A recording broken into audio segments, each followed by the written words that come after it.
자, 오늘 개장 전 핫한 이슈를 분석해보는 시간입니다. 특히 중요합니다. 왜냐하면 글로벌 시장에서 나온 뉴스들이 우리 시장에 아주 영향을 많이 주기 때문에 이 시간 주목하시면 좋겠습니다. 루크투자연구소의 임순재 대표와 함께합니다. 어서 오십시오, 대표님. 네, 안녕하세요. 시장이 하락할 땐 악재만 나오는 것 같아요. 악재만 그렇죠. 나오는 것 같은데 오늘 첫 번째 물어보고 싶은 것도 사실 중국 얘기인데요. 네. 그러니까 전 세계가 지금은 비슷한 얘기들이 왜 이렇게 나오는지 모르겠어요. 폭염, 가뭄, 그로 인해서 식량, 에너지, 거기다 네. 공장 중단 이런 얘기들이 나오는데 코로나, 그러니까 작년까지만 하더라도 이제 질병으로 인한 공장 셧다운이 많았는데 올해는 뭐 어쩔 수 없이 뭐 전기를 돌리지 못해서 아니면 너무 더워서 돌리지 못한다는 얘기들이 나오거든요. 그러니까 중국의 공장 중단으로 인해서 뭐 여러 가지 뭐 애플, 퍽스콘도 뭐 중단할 수 있다. 우리나라도 마찬가지예요. 삼성, 하이닉스, 현대차 관련주들이 만들고 싶어도 못 만드는 또 다른 팬데믹 국면이네요. 이렇게 되면. 네, 그렇죠. 뭐 제2의 팬데믹이라고 어떻게 봐야 되겠죠. 되나요? 네, 일단 뭐 지금 중국의 중능 남부 지역이 지금 폭염, 그다음에 가뭄 때문에 상당히 좀 심각한 그런 상황입니다. 네. 그렇기 때문에 지금 전기가 생산량이 지금 특히 스촨성 같은 경우는 전체 전력의 80%가 이제 수력으로 발전이 되는데요.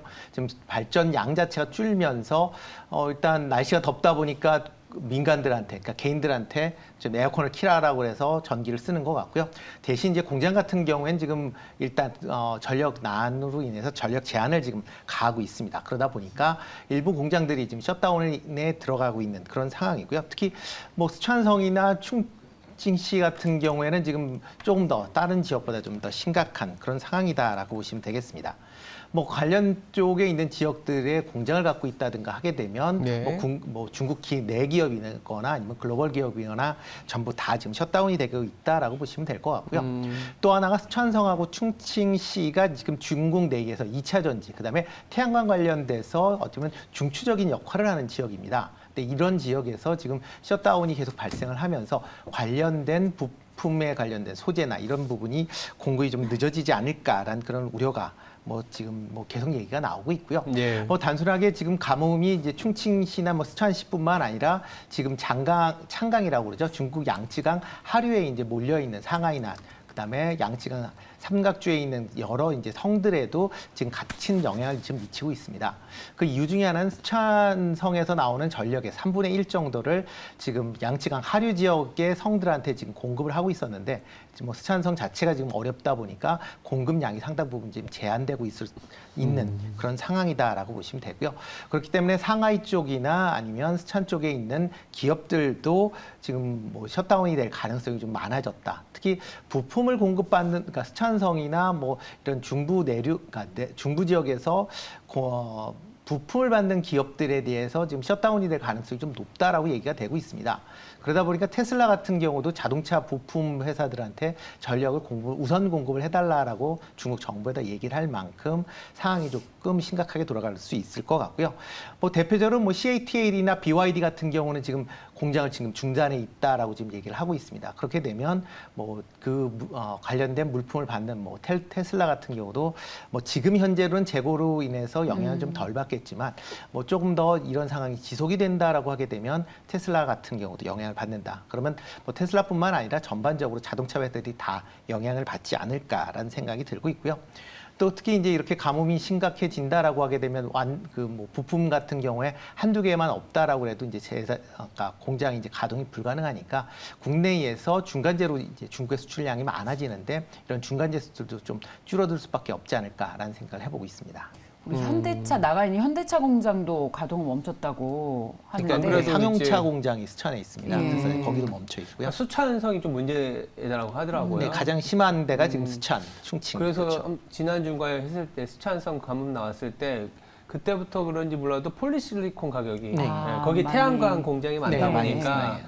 그래서 내년에 이제 증설이 늘어나서 일시적일 수 있다고 하지만 그래도 이 태양광 쪽은 여러 가지 지금 가뭄도 있지만 최근에 에너지나 이를테면 신재생과 관련된 투자는 계속된다고 봤을 때는 뭐 안 좋은 뉴스지만 또 이 태양광이나 여러 가지 네, 그 그렇죠. 이게 태양광 모멘텀으로 작용할 수도 있겠네요. 그러니까요. 그렇죠. 가뭄이니까. 태양광 쪽은 좀 더 관심 있게 보실 필요가 있지 않을까 아, 싶습니다. 그러네요. 뭐 대표적으로 뭐 태양광 관련돼서 폴리실리콘 문제가 발생을 하니까 뭐 어차피 OCI 같은 경우 지금 중국 내에 있지 않고 뭐 말레이시아에 공장이 있으니까 그거에 대한 부분도 있고요. 특히 이제 그쪽이 태양광 모듈을 생산도 또 많이 하고 있습니다.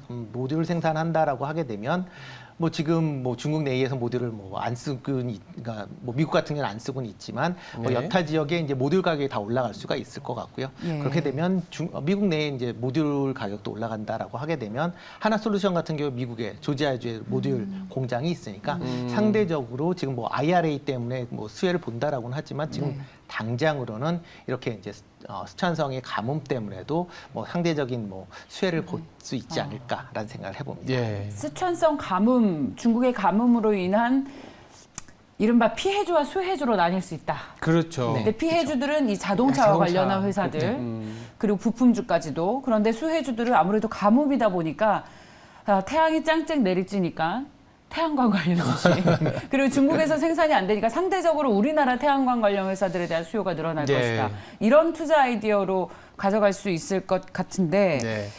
자동차 주식은 굉장히 좋았다가 다시 또 이런 악재들이 계속해서 나오고 있네요. 그래서 어제 현대차 그룹 입장에서도 미국의 투자를 조금은 빨리 이렇게 하겠다라는 얘기들이 나오는데 예. 뭐 그런 부분들을 이제 사실 정치권에서 해결해야 되는 부분이라서 기업 그렇죠. 입장에서는 빨리 할 수는 있지만 예. 빨리 하더라도 공장을 짓고 수율을 올리고 돌리는 기간까지 시간이 걸리기 때문에 당장은 뭐 악재가 조금은 많은 상황이라고 볼 수밖에 없을 것 네, 같아요. 그렇죠. 네.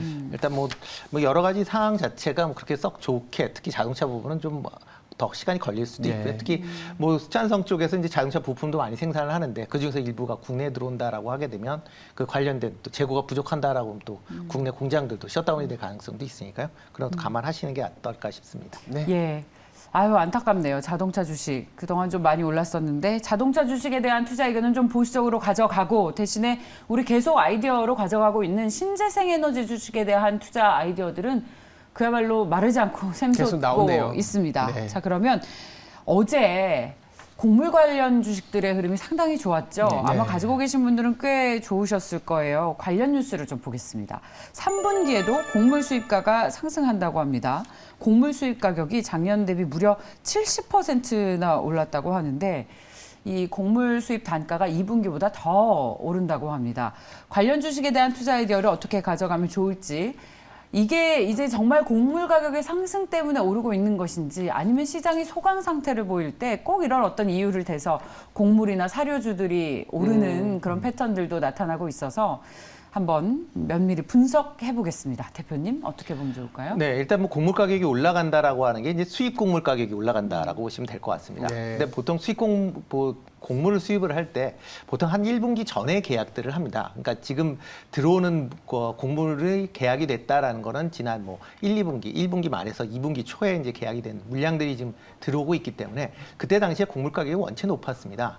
그래서 지금 곡물 가격은 떨어졌지만 그때 가격으로 지금 계약이 됐던 물량이 들어오기 때문에 3분기 내에는 아마 강할 거다라고 지금 얘기가 되고 있고요. 특히 최근에 들어 이제 달러까지 뭐 강세를 보이면서 지금 곡물 가격이 좀 더 높아지는 그런 원인이 기록을 했다라고 보시면 되겠습니다. 여기에 뭐 중국을 비롯해서 뭐 지금 미국도 그렇고 유럽도 뭐 지금 전 세계가 가뭄 때문에 지금 많은 고통을 받고 있는데요. 이렇게 된다라고 하게 되면 곡물에 대한 잡황 부분에 대한 우려도 같이 지금 뭐 크게 나와 있는 거 아닌가라는 생각을 해보고 있습니다. 그렇기 때문에 최근에 뭐 순환매 차원에서 지금 곡물 관련주들이 좀 쉬었기 때문에 어저께 좀 강한 흐름세를 뭐 이런 이유 때문에 강한 네. 흐름세를 봤다라고 보시면 될 것 같고요. 그렇지만 아마 3분기 내에는 뭐 비교적 나쁘지 않은 그런 흐름이 좀 더 이어지지 않을까라는 생각을 해보고 있고요. 그래서 조금 관심 있게 보는 건 이제 밀가루 관련주들 조금 관심 있게 지금 보실 필요가 있지 않을까라는 생각이 들고 있습니다. 그래서 뭐 대한제분이나 뭐 사조동화원 같은 경우 조금 더 보실 필요는 있지 않을까 싶고요. 뭐 사료주 같은 경우는 뭐 곡물 가격이 지금 뭐 출렁거릴 때마다 이제 주가가 움직이곤 있는데 그렇죠. 뭐 지금 현재 상황에서 곡물 가격 일단 뭐 수입 가격도 올라가고 그다음에 국제 곡물 가격도 올라갈 것이다라는 기대감이 지금 남아 있기 때문에 사료주도 단기적인 관점에서 좀 접근해 보시면 어떨까. 뭐 그래서 그 관점으로 본다라고 하게 되면 그 중에서 팜스토리 조금 관심 있게 보시면 어떨까 싶은데요. 팜스토리. 네, 뭐 팜스토리 같은 경우는 뭐 사료 관련주에 속하긴 하지만 그 외에 뭐 돈육 같은 경우 이제 수입들을 많이 하고 있습니다. 이렇게 어차피 사료를 이용해서 지금 뭐 돈육 이렇게 축산물이 이제 공급이 생산이 되는데요. 최근 이제 곡물 가격이 올라간다라고 하게 되면 이런 축산 관련물 가격도 지금 다시 재차 상승할 가능성도 있으니까 이렇게 뭐 사료뿐만 아니라 이런 축산물 유통 관련 부분도 같이 좀 지켜보시는 게 어떨까 싶습니다. 원래는 우크라이나에서 네. 배를 띄울 수 있다 이러면서 이제 곡물 가격이 좀 안정을 네, 그렇죠. 찾았었잖아요. 맞아요. 이게 참 그 띄워도 제한적으로 보는 건지 아니면 기후 변화가 워낙 지금 뭐 큰 중국, 유럽 것인지. 뭐 라인강은 마르고 있고 중국은 폭염이고 뭐 라니냐니 뭐 이런 얘기가 나오니까 뭐 항상 이제 곡물 가격이 계속 불안정할 수 있다라는 그 생각이 있는 건지 아니면 뭐 일시적이라고 봐야 될지. 맞아요. 일단 아주 곡물 좋은 가격은 포인트입니다. 내년 아마 내후년까지도 계속 이슈가 될 시장에서 그런가요? 이슈가 될 겁니다. 아마 이게 다른 생산품하고는 좀 다르게 곡물은 일단 재배해서 생산할 때까지 1년 정도 시간이 걸립니다. 시차가 그러니까 발생하니까요. 그만큼 한번 문제가 생기면 이게 한 해에 끝나는 게 아니라 그 다음 해까지 최소한 영향을 미친다라고 보시면 지금 상황은 이제 아마 뭐 우크라이나에서 지금 곡물 수출을 한다라고 얘기를 하지만 이 영향은 아마 내년까지도 계속 이어질 걸로 예상이 되고 있고요. 최근에 뭐 우크라이나에서 곡물 수출이 계속 이어지고는 있지만 지금 그 물량 자체가 뭐 먹기 위해서 쓴다라기보다는 사료용이나 아니면 바이오 연료용의 제품이 지금 관련된 곡물들이 지금 수출되고 있다라고 보시는 게 좀 더 맞지 않을까 싶습니다. 뭐 최소한 이제 밀이 수출이 본격화돼야 되는데 밀 수출은 계속 좀 지연이 되고 있고요. 대신 이제 옥수수 같은 이렇게 어떻게 보면 이제 직접 먹는 것보다는 다른 제품으로 만들기 위한 그런 이제 곡물 수출이 우선지시고 되고 있기 때문에 그런 부분이 처음에 기대했었던 거와는 약간 좀 다르다라는 게 어떻게 보면 다시 곡물 가격을 좀 강세로 만드는 원인 아닌가 싶습니다. 이게 또 예. 이게 곡물, 사료 이런 얘기 나오면 확산이 되잖아요. 일단은 뭐 돈육이나 뭐 육개도 그렇죠. 오를 수 있고 더불어서 이제 곡물이라는 건 생산이 부족하니까 한때 우리 유행했었던 뭐 비료나 농기계 네. 이런 게 최근에 많이 하락했잖아요. 네, 그렇죠. 다시 또 이게 또 이슈가 되는 건 아닌지 모르겠어요. 이 농기계나 이제 농약 같은 게 이슈가 되면 좋은데 지금 약간 좀 시기적으로 보면 좀 지난 개념이다라고 보시면 될 것 같습니다. 물론 이제 농약을 치긴 하지만 이렇게 거의 시기가 이제 도래하면 농약 사용량이 확실히 줄어들 수밖에 없고요. 그다음에 농기계 사용량도 물론 이제 이게 뭐 수확을 하기 위한 그런 기계는 필요는 하겠지만 기본적으로 많이 쓰는 뭐 트랙터나 이런 종류는 아마 겨울 되면서 좀 줄어들 수밖에 줄어들 수 없거든요. 있다. 네, 그러니까 지금 상황에서 뭐 농기계나 농약보다는 아마 하시게 되면 사료 쪽에 사료. 사료. 그쪽으로 조금 더 농업 관련주 쪽으로 관심을 갖는 게 낫지 않을까 싶습니다. 그래요. 이게 곡물 수입가 상승에 따른 이른바 밸류 체인들이 굉장히 많아요. 많아졌죠. 많은데 이번에는 확산하기보다는 사료 쪽에 좀 주목을 하자라는 말씀해 주셨는데 혹시 구체적으로 관심 있게 보시는 기업이 네, 아까 있으세요? 말씀드린 팜스토리고요. 팜스토리. 네.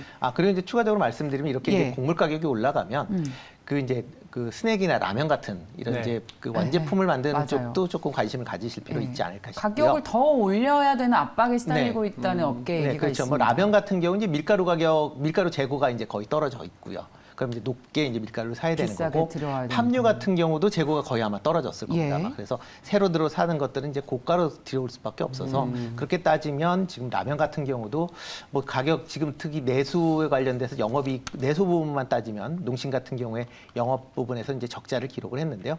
그렇게 지금 상황에서는 아마 라면 가격을 올려야 뭐 안 올린다라고 얘기는 하고 있지만 제반적인 상황으로 봐서는 아마 올려야 되지 않을까. 라는 생각을 좀 해보고 있고요. 그러다 보면 뭐 라면 관련주도 한 번씩은 조금 관심 있게 보시면 어떨까 싶습니다. 네.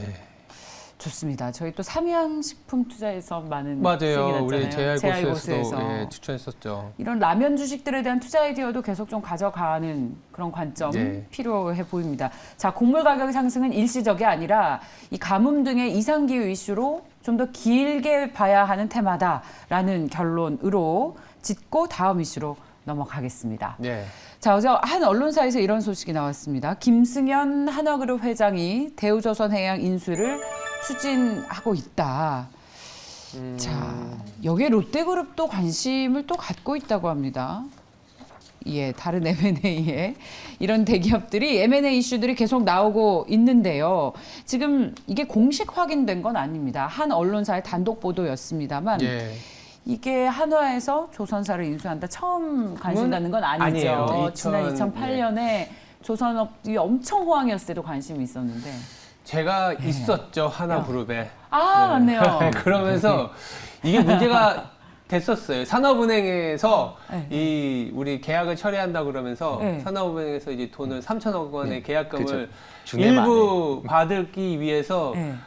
소송도 했습니다. 시간이 좀 걸렸었어요. 근데 다시 이렇게 표방하고 표명이 나왔다라는 거는 그냥 언론사에서 만든 뉴스가 아니라면 아마도 그만큼 가능성 있다. 그때는 이제 여러 가지 요건상 안 됐지만 결국 그 그룹 차원에서 조선사를 갖고 가야 되는 하나의 포트폴리오로서는 계속 생각을 갖고 있었던 것 같아요. 그러면서 삼성 테크윈을 인수하면서 지금은 또 하나 에어로스페이스라든지 이렇게 차근차근 하나가 갖고 가는 모양새가 지금 보면 하나그룹이 지금은 어떻게 보면 지금 글로벌 트렌드에 딱 맞는 그룹이 됐잖아요. 네, 그렇죠. 태양광이라든지 에너지, 더불어서 이제 방산.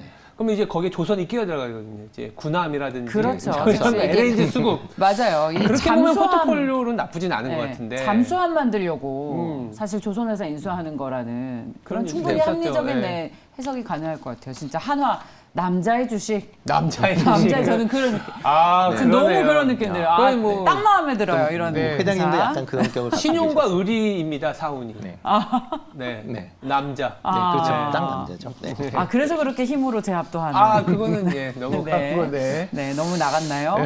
자, 남자의 주식 한화. 그래서 이게 사실 인수를 정말 하게 된다면 이게 조선업이 아니라 방산업의 지각 변동이 있을 그렇죠. 것 같아요. 네. 이게 예. 네, 근데 보면 그 지금 이제 전제를 깐다라고 하게 되면 대우조선해양을 전체적으로 인수한다는 얘기는 아닙니다. 네, 그 중에서 대우조선해양이 지금 계속 뭐 지금 적자 정상화하기 좀 어렵다라고 얘기를 하다 보니까 지금 상선 부분과 특수선 부분을 나눠서 이제 매각을 하자라고 지금 얘기가 다시 나오고 있습니다.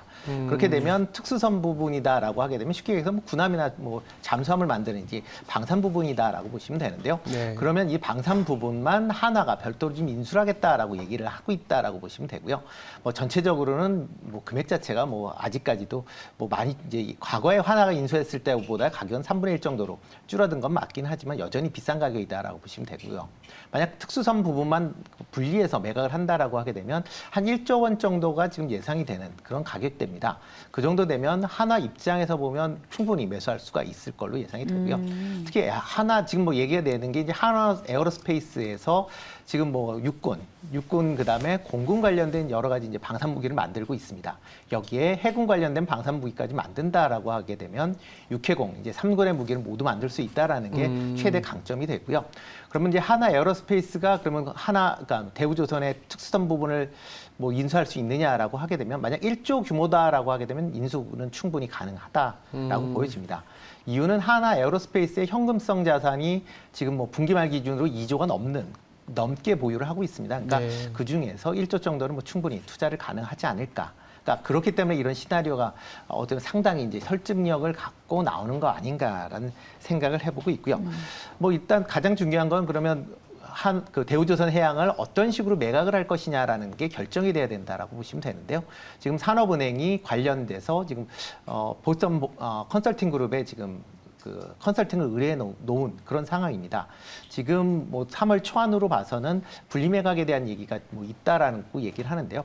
9월 달에 최종적으로 보고서가 나오면 그 이후에 아마 이걸 분리해서 매각을 할 건지 아니면 뭐 통째로 매각을 할 건지가 다시 결정이 될 걸로 예상이 되니까 뭐 투자하신다라고 한 그때까지 보시고 하시는 게 어떨까라는 그렇죠. 생각을 해봅니다. 예. M&A 뉴스는 네. 뭐 사실 나왔을 때는 관심을 갖지만 네. 상당히 오래 걸리고 네. 실사도 해야 되고 네, 그렇죠. 실제 의중도 파악해야 되고 좀 오래 걸리긴 하는데 그만큼 하나 그룹이 딱 봤을 때 대우조선해양의 방산 부분이 들어왔을 때는 포트폴리오에서 아, 완성체가 네. 된다라는 거에 너무 좋죠. 대해서는 다들 네, 관심을 다들 갖는 것 같아요. 이견은 없다 보니까 네. 더 이제 설득력이 있게 얘기가 되는 거 아닌가 하는 생각합니다. 한화는 갈 길을 정한 것 같습니다. 그러니까요. 예, 정말 한국의 로키드 마틴처럼 되겠다. 로키드 마틴, 예, 그러네요. 네.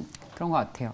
근데 이제 요즘 대기업들의 M&A 얘기들이 나오고 있는데 한화 그리고 또 우리 이재용 부회장이 나오면서 삼성의 M&A 그런 여기에 얘기도 또 있죠. 롯데케미칼이 일진모터를 인수한다고 네. 하는 얘기들이 더욱더 구체적으로 나오고 있어요. 전기차 배터리 필수 소재인 동박을 생산하는 일진모터리얼스를 네. 롯데케미칼이 인수한다. 이런 대기업들의 M&A 이슈들이 계속해서 나오고 있는데 이 시장에서 어떤 얘기들이 돌고 있어요? 가능성이 얼마나 있나요? 뭐 가능성이 없지 않아 있고요. 네, 이렇게 네. M&A 뉴스가 나온 이유가 예. 이제 참 사이클을 얘기하면 재밌는 게 항상 이렇게 IPO 시장이 하락을 보이다가 예. 경기가 안 좋고 확 죽잖아요. 예. 그러면 소위 말하는 좋은 물건들이 굉장히 싸져 있는 상황이에요. 아. 그리고 IPO가 확 좋아졌다라는 거는 그때의 주도주가 지금은 예를 들면 2차 전지, 뭐 방산 이런 것들이 상당히 관심이 많아지는데, 예. 그러니까 대기업군, 그러니까 대기업 집단 같은 경우에는 이 현금 보유 창출 능력이 굉장히 강하지 않습니까? 네. 현금 보유도 많지만 현금을 이제 어떻게 보면 이제 빌리거나 이렇게 할 수 있는 네. 활용 능력이 높다 보니까 어떻게 보면 포트폴리오를 강화시킬 수 있는 고민에서 지금은 워낙 지금 주가가 싸져 있다라는 그러니까 긍정적인 요인으로도 해석을 합니다. 아주 맞아요. 장기적으로 보면 M&A가 이렇게 활성화됐을 때 예. 그때가 시장에서는 그 M&A와 관련된 섹터를 샀어야 된다라는 얘기가 나오는데 뭐 거꾸로 얘기하면 그만큼 너무 소위 말해서 널브러져 있는 주식이 많다라는 얘기일 수도 그렇죠. 있죠. 예. 그렇게 해석할 수도 있습니다. 특히 롯데케미칼이 일진을 인수한다? 일진에도 롯데에도 좋을까에 대한 좀 회의적인 시각들이 근데 뭐- 말할 수 없는 그런 굉장히 근데 뭐 롯데 입장에서 유구무원입니다. 보면 예. 지금 이제 신사업으로 잡은 게 바이오하고 2차 전지 아닌가라는 생각을 해보고 그렇죠. 있고요. 네. 그러다 보면 지금 그 롯데 같은 경우에 이제 롯데 알루미늄에서 그 알루미늄 박을 생산을 합니다. 그러니까 2차 전지에 양극재를 바르는 게 이제 그러니까 알루미늄 박이라고 보시면 될 것 같고요. 음극재를 바르는 게 이제 동박이라고 보시면 되는데요. 이런 이제 그러다 보니까 이제 동박 관련 쪽도 관심을 가질 수밖에 없다라는 거죠. 그래서 뭐 일진 머티리얼을 이제 인수를 하겠다라고 하는데 가장 중요한 게 가격 아닌가 싶습니다. 지금 뭐 시장에서 이제 3조 원 정도로 예상을 하는데 과연 그 가격이 적정한 가격이냐라는 부분은 뭐 일단 M&A 과정에서 가격 조정이 있을 걸로 예상이 되고 있고요. 그렇지 않다라고 하게 되면 뭐 일단 그 동박 관련돼서 지금 향후에 뭐 시장은 계속 커질 걸로 예상이 되고 있기 때문에 관련된 투자가 가능한 이렇게 뭐 롯데로 들어간다라고 하게 되면 뭐 가격을 떠나서는 뭐 기업 입장에서 보면 뭐 긍정적으로 봐야 되지 않을까 싶습니다. 네. M&A 소재는 주식시장에서 가장 좋아하는 재료이고 그야말로 딜이 던이 되면 대박이지만 그렇죠. 말씀처럼 워낙 시간도 많이 걸리고 썰도 많고 많습니다. 이걸 확실하게 보고 투자하기에는 굉장히 좀 어려운 재료 중에 하나예요. 그런데 우리가 다 아는 대기업의 이런 커다란 M&A 이슈들이 나오고 있는 것은 분명히 해당 업황의 지각 변동이 될 만한 소식인 것 그렇죠. 같아서 오늘 한번 살펴봤습니다. 자, 한화 그리고 롯데케미칼의 일진머터리얼 인수 관련 소식까지 두루 다뤄봤습니다. 루크투자연구소의 임순재 대표였습니다. 고맙습니다. 네, 감사합니다. 고맙습니다.